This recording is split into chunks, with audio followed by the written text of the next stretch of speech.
This coming Sunday, I'm going to Israel. So my initial thought was to talk about the subject 2 weeks from today after I'm back, after I talk to many people, and learn about the situations even more.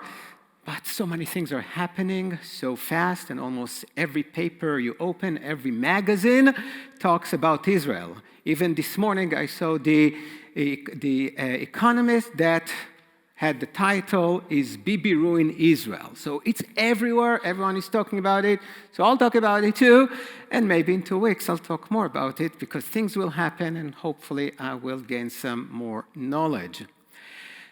You all know that Israel has a prime minister, right? In the 15 out of the last 20 years, we had the same prime minister, Bibi Netanyahu. Few people know that Israel also has a president. The president is mostly ceremonial position. It's a non-political entity. The president is the person who represents everyone, right? Not just one group of the Israelis. And when the whole crisis started, he tried to stay out of it because he said that's politics. But after a few weeks, he realized, no, that's not just a political or partisan issue. It's very big. And he was calling to the people, just slow down, talk to each other, have debates, negotiate, compromise. He spoke with thousands of people, all the experts of economy, and the legal experts and politicians and people from Jews and not Jews, from outside of Israel, inside. Wednesday night, prime time, he gave a speech to the nation. In his speech, he laid out his plan of the reforms. I'll talk more about it. But before, he said, this is a really difficult time, and if anyone thinks that we are not at the brink of a civil war, doesn't know what he's talking about. And he's not a politician, okay? So he doesn't need this rating and some big headlines in the papers. And the president of Israel is talking about a potential of a civil war. Many people have done it before. But coming from Herzog, the president, who is a really fine man. He's a grandson of the first chief Ashkenazi rabbi of Israel. His father was a president and a politician. He was one of the leaders of the intelligence force in Israel, the 8200, famous 8200 unit and others. So he's a serious man. He's not just talking. 7 minutes after his speech, the government, the coalition, rejected it completely. We're not talking about it. It's crazy. No.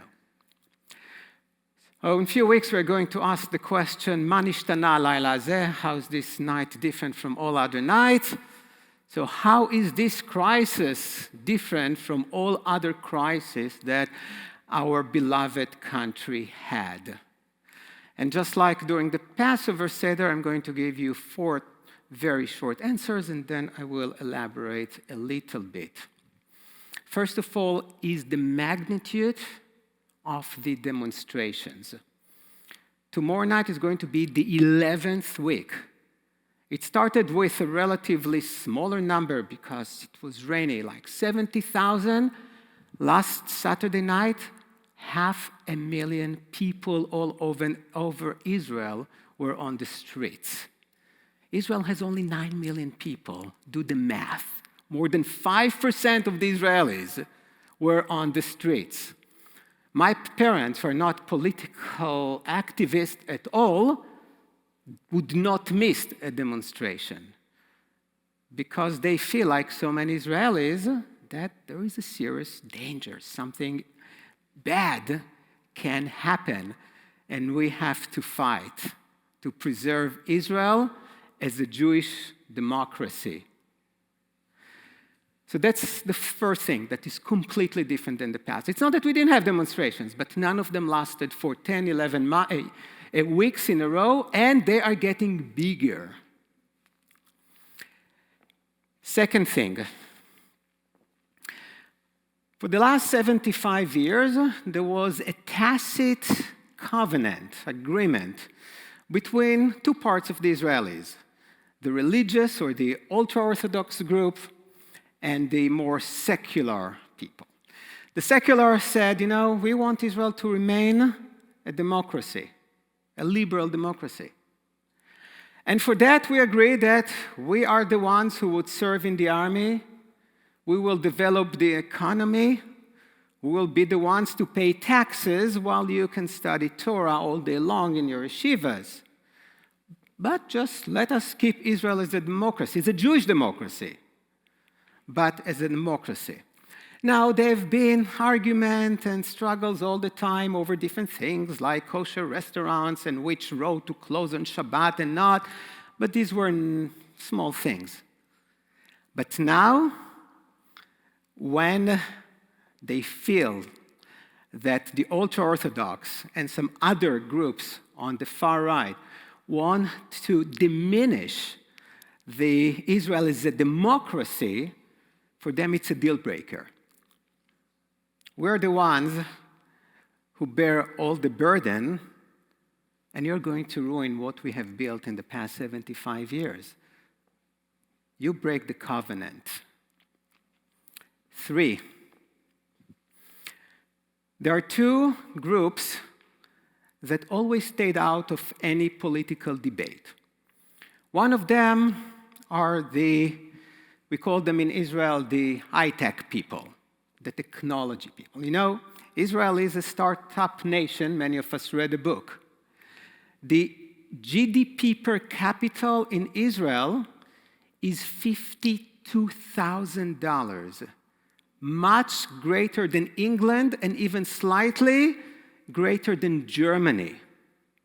Israel has done extremely well in the past few decades.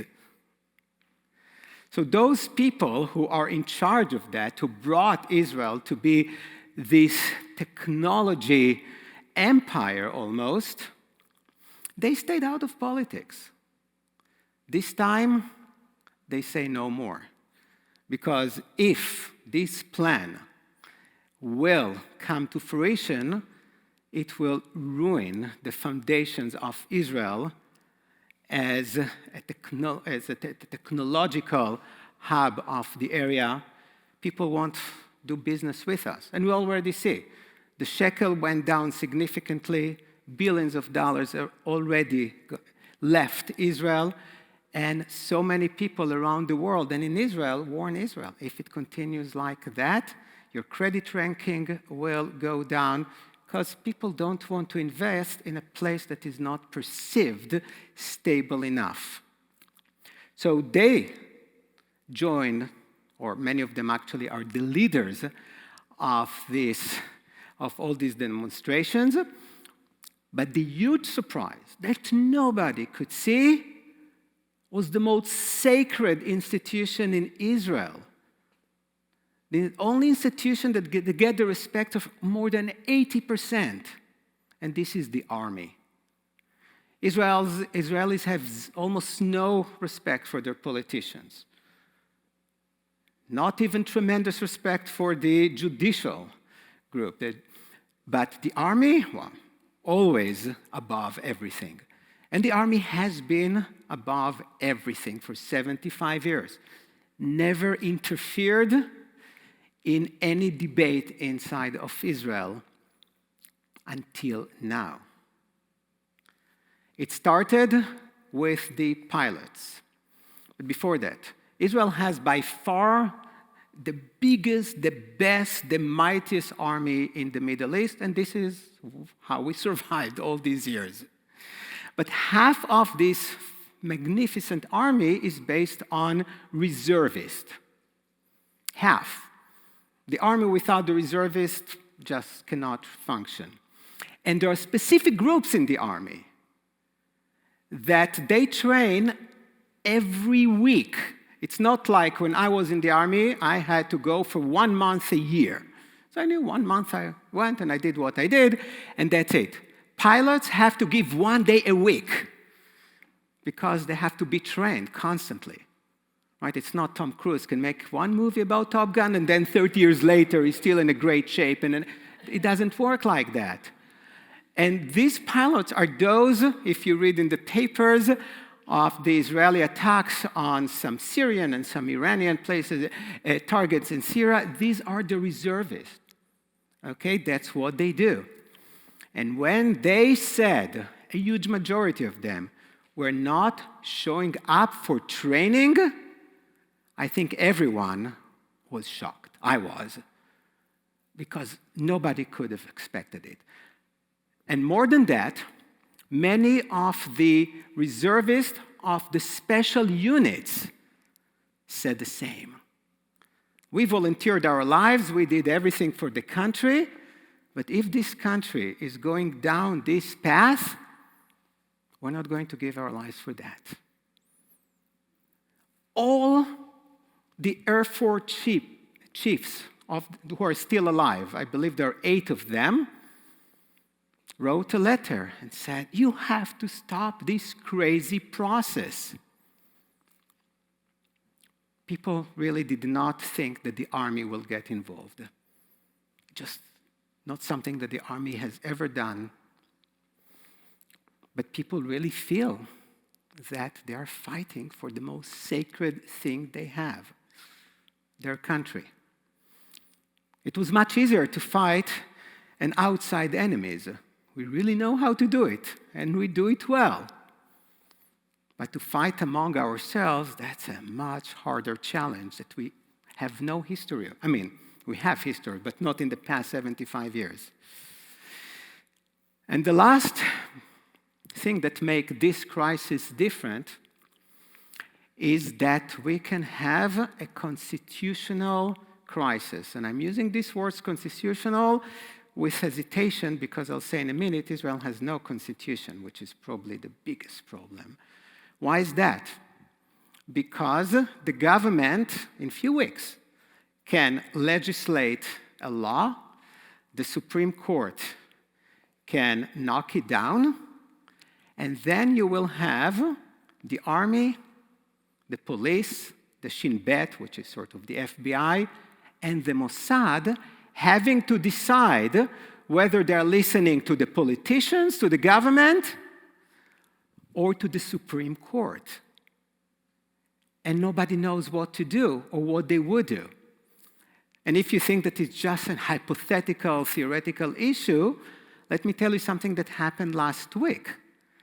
The minister in charge of the police told the chief of the police in Israel to fire the head of the Tel Aviv region, which he did, because he was too soft with the demonstrators. So that was the cause for firing. But the Attorney General said no. He said that the chief of the police cannot do it because he cannot get an order from the minister to fire the head of the Tel Aviv police. So now we have the chief of the head of the Israeli police having to decide, am I going to listen to the minister or am I going to listen to the general attorney? He restored the Tel Aviv chief. He went with the judiciary, not with the politicians. I'm not saying that everyone will choose to go down this path, but these clashes can happen in the next few weeks. And we really don't know what's going to happen. Okay, so this is not just a small thing, debate. So what we're talking about? In order to understand what's happening there, I ask you to forget 2 things. One is a comparison between the American system, the American political and judicial system, and the Israeli one. It's not only apples and oranges, it's apples and burgers. Both of them are kinds of food, but that's it. They're completely different. And any comparison just confuses completely. The other thing is forget about right and left. This is not a struggle between right and left. A lot of the people in Israel who consider themselves conservative, versus far right, they go onto the streets to demonstrate. Because when you're economic conservative, if you're even political conservative, what you see happening does not really follow your own ideology. Okay? So it's not only between secular and religious, because when you see the demonstration, many people wear yarmulkes. Not ultra-Orthodox, they are not there. Okay? But there are many Zionist religious people who are on the right, who voted for Likud and others, but they say that goes way too far. We don't Israel to stop being a full democracy. Okay, so one thing, you have no left or right the way we know it, and no comparison. And why no comparison to the American system? I'm not going to give you a whole lecture, just telling you Israel has no constitution. Remember, Israel has no constitution. It's not because Israel didn't want to have a constitution or said we don't need one. Yeah, 75 years ago they said we need a constitution, and one day we'll write it down. But then they started to argue, the Orthodox, the secular. 75 years later, we have no constitution. So we don't have special mechanism like we have today, how to amend the constitution, nothing like that. Which means that the Israeli parliament, and there's only one parliament, one house, 120 members, that's it, has a tremendous power. They have so much power that the Knesset elects the prime minister. You heard it right. Israelis don't vote for a prime minister. They vote for a political party, for members of the Knesset, and the Knesset appoints a prime minister. That's why Israel had 5 elections in 3.5 years, because they can also fire the prime minister. Okay, so the systems are completely different. Don't try to compare. So if you ask yourself now the important question, so if the Knesset has so much power, where are the checks and balances? And the only mechanism we have is the Supreme Court. Only the Supreme Court can restrain the government of Israel from doing things like deciding not to have election in the next 4 years, to have them every 20 years, which they can just legislate using a regular majority. Remember, no constitution. Okay, this is the major fear that Israelis have now. So the Supreme Court has been doing quite a good job for 75 years. Nobody is happy with their decisions because people on the left wanted to be much more liberal. People on the right, especially the ultra-Orthodox, wanted them to be much more conservative or to give the Orthodox communities much more power. But they are our check and balances, at least until we have a constitution. What the new government want to do, and is on the way to do, and they want to do it in 2 months, okay, is to significantly diminish the power of the Supreme Court. So now the Supreme Court can, if Israel legislates, for example, as I said before, that the next election will be in 20 years, or Arab Israelis have no right to vote, something like that, the Supreme Court immediately will knock it down. So no, you cannot do it. It goes against our core beliefs. The new legislation says no. The Supreme Court can say whatever the Supreme Court wants to say, but then the government can override the Supreme Court. So the Supreme Court will say no, and then the government says, yeah, we heard you, but we don't care, and this is the law. And this is the thing, because without the Supreme Court, basically there are almost no checks and balances. And that's why many conservative people, like Alon, I was surprised if you follow him. He's super conservative. He's one of Bibi's best friends. say, oh, you guys went way too far. Way, way too far. Because right now, Bibi said, oh, trust us. And maybe some people trust him, some people won't trust him. But what about the next government? And what about if there will be a left-wing government? So this government cares more about the Jewish nature of Israel and less about the democratic nature. But what if we'll have a government that cares much more about the democracy on the expense of the Jewish nature of Israel? It's very hard to balance Jewish and democratic. And this is the fear. What's going to happen? It's going to be scary because it seems like there is no compromise. Nobody is talking anymore after the rejection of the president's plan. One thing that can happen is that the Supreme Court, after the Knesset approves, every law in Israel has to go through 3 votes. So one vote they already took, and the majority decided to go through with the new law, okay? If it passes, still the Supreme Court can say, no, it's unconstitutional. And then we get to a situation that I said before, who are we following, the government or the Supreme Court? And it's not we, it's the police, it's the army. Okay, it's stories that we hear about other countries, not about our own country. There are many other scenarios that are all around one person. And this is the Prime Minister.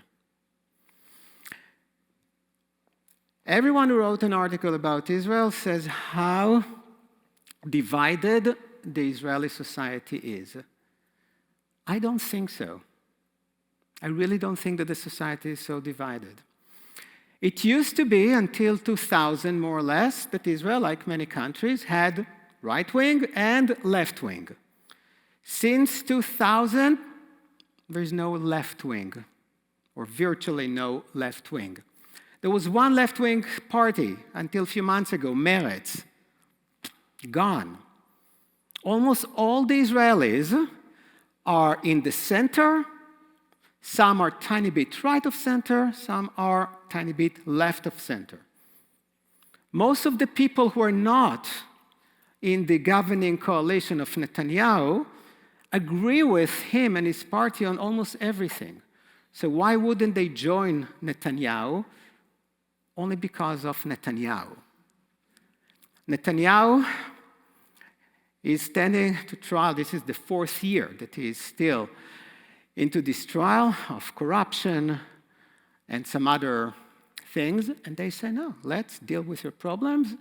And if you are acquitted, you can be a prime minister. But we are not going to serve under you. Israel could have easily had a government of 80 members of the Knesset. Remember, you need only 61 for a majority, without anyone on the extreme, without the extreme ultra-Orthodox and the ultra-right, without some of the Arab nationalists who are all the way over there. And we need it. And we need this kind of a government more than ever. Because other things happen in the world. You probably heard about Iran and the nuclear weapon, right? It reached 84%. Iran can have nuclear weapon very quickly. By the way, you know who are the people, if Israel chooses to do anything in Iran, who are the pilots who are supposed to do that? Those who refuse to train. Okay? So we have Iran, and we all read about their new agreement with Saudi Arabia. So all these Abraham Accords that we loved so much are not so stable anymore. We have the Palestinians. The Palestinian streets are percolating, and almost everyone knows that something bad is going to happen very soon. The Ramadan begins March 22nd. It will be a huge miracle if we won't see anything tremendous. Many things already happened. There were so many incidents in the past months, but things are really bad. Not only because of Israel versus the Palestinians, but what's happening there. It's a mess, but it's going to be against Israel. We have Hezbollah in the north. Only 2 or 3 days ago, a man came from the north with explosions. Thank God nothing big happened. But this is the first time that Hezbollah dares to penetrate the northern border and to try to have a terrorist attack from there. Luckily, again, the guy didn't know what he was doing or got scared, or I don't really know the details. So we have Iran, we have Lebanon, we have Gaza, we have the Palestinians, and we need a full-time government to deal with it. Each one of these issues are huge, especially the Iranian one. And Iran works so closely with Lebanon. And we are dealing with this new legislation about the size, the kind, and the authorities of the Supreme Court and how to elect the judges. While it seems like the whole country is at one of the most dangerous situations ever. This situation can end in about 1 minute if Netanyahu resigns. If he says, you know what, okay, I'm out, we will have a coalition of about 70, 80 members, and that's it, because they are so close ideologically, so many. Most of what you consider to be on the left in the opposition, and most of those you see on the right, they are so close. They have almost no arguments. Nothing divides them anymore. But it's only Netanyahu. Is he going to do it? Netanyahu became really famous because of his brother, Yoni Netanyahu, the most famous Israeli soldier who got killed. You all know about the Entebbe operation, right? Yoni Netanyahu was the commander of the team and one of the few people who got killed. Okay, so Bibi Netanyahu was always known as the brother of Yoni. And everyone in Israel adored, especially of my generation, Yoni Netanyahu. So people who served under Yoni wrote a letter to Netanyahu, to Bibi, and said, and I quote the line that they wrote to him, said, "Your brother gave himself to the country. You give the country for yourself. Wake up. It's not about you. We have so much to lose." I don't think there was any situation, any time in our history that we had so much to lose. And the solution can be quite easy. And we must be united because our enemy is just watching us and waiting to act. And when we are weak, when we fight against each other, they get stronger. And they will hit us. And I'm afraid that we won't be prepared enough. I never thought I would say that, but now I do. I hope that in 2 weeks, when I'm back, I'll give you different news.